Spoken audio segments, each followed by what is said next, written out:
Boo! Today, I'm going to show you the secret to stopping fear and anxiety for good. Well, for mostly. Let's go.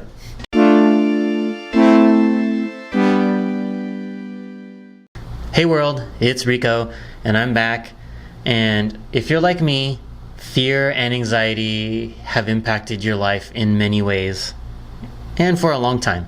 It feels like every day we're faced with new challenges that make us feel scared or anxious. The thing is, there is a secret to overcoming and managing these feelings of being scared and anxious. And in this video, I'm going to reveal those secrets to you and whoever else watches this video. The first thing is to understand what fear and anxiety are. And most people will describe fear and anxiety as negative emotions, but that's not entirely true. In actuality, fear and anxiety are survival mechanisms that we've developed as humans to help keep our species alive, quite frankly, since the beginning of time. So you can imagine it's hard to unprogram millennia of conditioning and training to feel these emotions. But a secret to managing them is to understand what they are and how they work. So fear is an emotion that's triggered by a perceived threat. It's our body's way of telling us that we need to take action in order to protect ourselves from something. Anxiety, on the other hand, is more of a general feeling of uneasiness, uncertainty, and apprehension. Anxiety happens when we are faced with a situation that we can perceive as dangerous or unsafe. Both emotions can be unpleasant, but they're designed to keep us safe. If we didn't experience fear, we might not be motivated to avoid that dark alley with the shady activity going on. And if we didn't feel anxiety, we may not be cautious when we're using that ATM at night. Ultimately, fear and anxiety are emotions that help keep us safe and healthy, but if left unchecked and in excess, it can become problematic. Secondly, identify the triggers of fear and anxiety. Both emotions can be triggered by either internal or external stimuli, and both can have an impact on our daily lives. So how do we stop these emotions from taking over? Well, first is you have to identify when they're triggered and when it happens to you. Once we can understand what triggers these emotions, then we can start to begin on addressing them. For some, fear may be triggered by an object or a situation, like, heights, fear of heights, or public speaking. Two fears that I used to have. Maybe I still do. You never know. For others, anxiety might be more general, so brought on by stress from work or unstable family life. But identifying these triggers is the first step in understanding how to manage these emotions. Because knowing when it happens, you can start to reduce those situations, those feelings, or those reactions. Third, learn to challenge your negative thoughts. And negative thoughts are like weeds. They take root in our minds and they start to spread and push out all the positive thoughts we need to thrive. But just like pulling weeds, you can start to pull these negative thoughts out of your mind also. It's the same as the principle above. You have to identify those negative thoughts and start to challenge them. And by challenge them, I mean asking yourself, is this really true?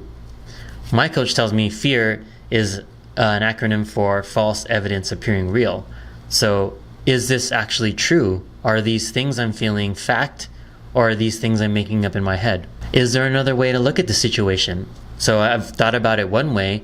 Is there another perspective I can take? What else could it be? Is a good question to ask yourself. As we start to question these negative thoughts, they begin to lose their power over us, and we start to have more positive thoughts and asking those questions that shift our mindsets. And once we can free our mind from that fear and anxiety, that opens up a world of possibility of what else could it be. This is why, for me, coaching has been so effective on breaking through fear and anxiety. And these questions I just gave to you are posed for you to ask yourself in a way of self-coaching. I've also coached my clients to ask themselves these questions. So when we're not in a session, they tell me they ask themselves, what would Rico say? What would Rico ask? And usually they'll find the answers. Fourth is to practice relaxation techniques. This is a great way to reduce fear and anxiety. When you're feeling anxious, your body goes into that fight or flight mode, which you'll tense up and you'll feel these aggressive emotions. That definitely makes your symptoms worse. By learning how to relax and with some relaxation techniques, this can calm your mood, calm your body, calm your mind, and then that can better manage your anxiety. And there are different ways you can do this. You can practice deep breathing, muscle relaxation, visualization. All are effective ways to manage anxiety. And once you can identify the cause of each fear and anxiety, then you can deploy these different techniques to help you manage your emotions and then discover which works best for you. The most important thing is to be patient with yourself and to be consistent with these practices. So over time, you'll be able to better control your fear and anxiety. And fifth, simple, get enough sleep. One of the most effective ways to ease these feelings is to just get enough sleep. Make sure your mind and body are rested. Sleep promotes not only physical, but also mental health, and it can help reduce stress levels. When we're well rested, we think more clearly and we're better equipped to cope with all the different stressful situations in life. Sleep also helps boost our mood and energy, making it easy for us to face the day. So if these emotions do take over you, like fear and anxiety, make sure you're getting plenty of rest. I know for sure I'm not my best when I haven't had enough sleep or when I'm tired. You can ask my wife and kids. There's hangry, but there's just like tired Rico. None of us want to see that. Sixth is eating a healthy diet. If, believe it or not, unhealthy foods can actually contribute to fear and anxiety, where on the flip side is healthy foods can actually reduce them. Sugar, for example, is known to increase anxiety levels, while on the flip side of that, omega-3 fatty acids is actually known to reduce anxiety levels. So if you're looking to manage fear and anxiety, look to your diet as another tactic to help reduce it. So when you're looking for a snack, maybe reach for that handful of nuts, the trail mix. Salmon, I know, is great for it. All of these are great sources of omega-3 fatty acids, which help keep these levels under control. And I know I definitely reach for the trail mix because that kind of energy is much better than the sugar rush, than really quick sugar crash right after. Seventh is to exercise regularly. So studies by the Mayo Clinic show that regular exercise is good for physical, mental health. It also helps reduce anxiety and improve your mood. This is because when you exercise, you release endorphins. You know that runner's high you get? That's your body releasing endorphins into your body as you're exercising. It actually gets you that euphoric feeling, and where you might have had pains before, those pains are actually now gone because of the endorphin release into your body. And not only does that help with stress, that also helps with sleep. So your sleep quality, like I mentioned earlier, will get better and your stress levels will be reduced. So if you're feeling anxious or stressed, go for a run, take a yoga class, go for a swim, something to get your body moving, get some exercise. It's just a natural way to boost your mood and reduce anxiety. And 8 is to seek professional help if needed. If you find that fear and anxiety are too overwhelming and they've taken hold of your life, now might be time to seek help.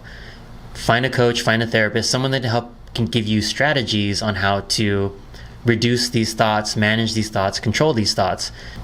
They'll help you get to the root of the problem, maybe uncover some things that are deeper that need to be talked about. But it's important that you not let fear and anxiety control your life, and seek help if you need it. So that's it. Managing fear and anxiety can feel impossible and super challenging. But by understanding what it is, what causes it, the human biology that actually causes it, but then also understanding what your triggers are and how you can change your mindset and shift your way of thinking and ask yourself those questions. Is it false evidence appearing real? What else could it be? These will help you shift your mindset. Then also get your diet right, get your exercise right, practice relaxation, visualization, things like that. All these techniques will help you control and reduce fear and anxiety. I also talk about other things like impostor syndrome, which you can check out in the video here, which if these tips didn't help you out, that may be beneficial and it may help you uncover some other things that you've been dealing with. So that's it, folks. I will see you next time.